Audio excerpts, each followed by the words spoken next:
Será que o divino e o animal são um só? Venha descobrir agora. A reflexão toda de Gibran começa com essa pergunta que parece simples, mas ela desconcerta a gente. E se a culpa por um crime não fosse só de quem cometeu? É bem aqui que a nossa jornada de hoje começa. E a resposta que Gibran dá, bem, ela quebra qualquer expectativa.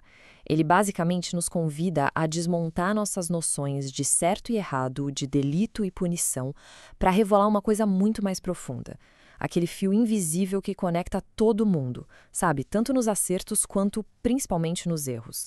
Para a gente conseguir entender essa tal responsabilidade compartilhada, Gibran nos leva primeiro para a origem de tudo.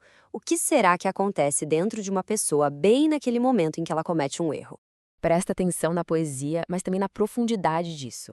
Para o Gibran, o erro não nasce de uma maldade que já está ali dentro da pessoa, não. Ele surge num momento de distração, de desconexão, sabe? Aquele momento em que a gente se perde de quem a gente realmente é.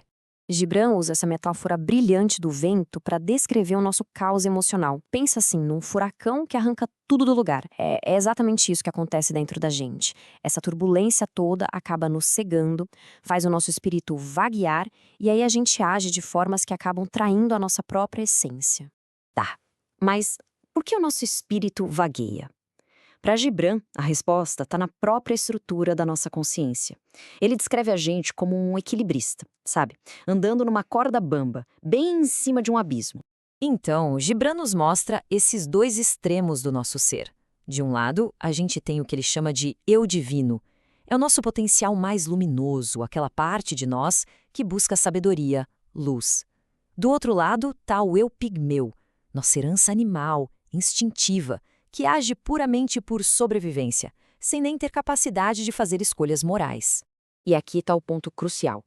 Entre esses dois extremos estamos nós, o eu humano.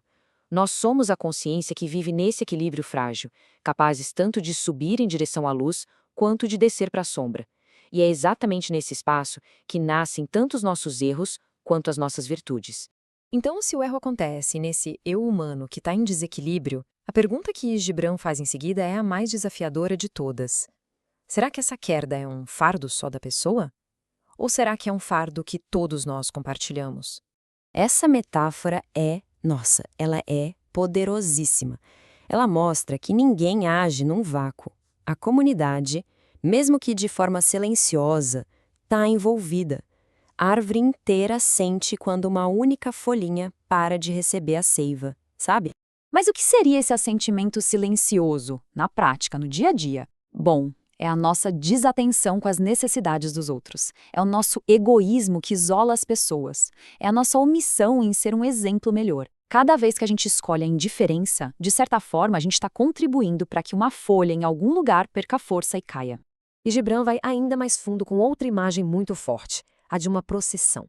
A pessoa que tropeça e cai, por mais trágico que seja, acaba, sem querer, alertando quem vem atrás. A queda dela se torna um aviso. Cuidado, tem uma pedra aqui. E aqui vem a outra face da responsabilidade, que é genial. A pessoa também cai por causa daqueles que iam na frente. Aqueles que eram mais fortes ou mais rápidos viram a pedra, mas não se deram ao trabalho de tirá-la do caminho, de tornar o caminho mais seguro para todo mundo que vinha depois. Certo. Se a responsabilidade é de todo mundo, tanto de quem cai quanto de quem não tira a pedra do caminho, como é que fica o conceito de justiça? Gibran nos propõe olhar para além da vingança. Ele nos convida a olhar na direção da cura. Aqui o contraste é fundamental. A vingança é aquele impulso primitivo, sabe? De devolver o dano na mesma moeda.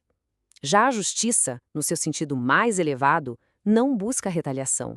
O objetivo dela é outro: é educar, é restaurar, é ajudar a pessoa a se reconectar com a sua verdadeira natureza.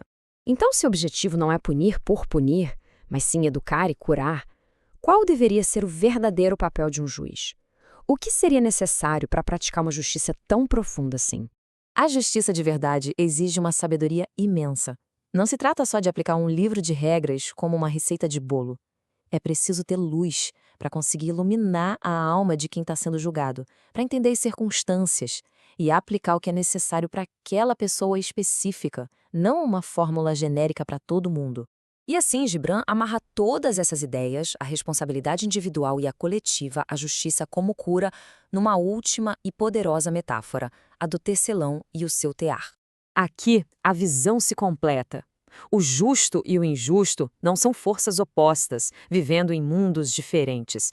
Eles são como os fios preto e branco, tecidos juntos, inseparáveis, na mesma grande tapeçaria da vida. E o ponto crucial é este. Quando um fio se rompe, a falha não é só do fio. O tecelão, que seria a consciência maior, precisa olhar para o tecido inteiro. E mais importante ainda, ele precisa olhar para o tear, ou seja, para o sistema que produziu aquela falha. E assim, a gente termina com essa reflexão. Se o justo e o injusto, o forte e o fraco, estão todos entrelaçados, qual é o impacto do fio que cada um de nós tece nesse grande padrão da vida? Fica a pergunta. Curta, compartilhe e siga o canal se faz sentido na sua vida.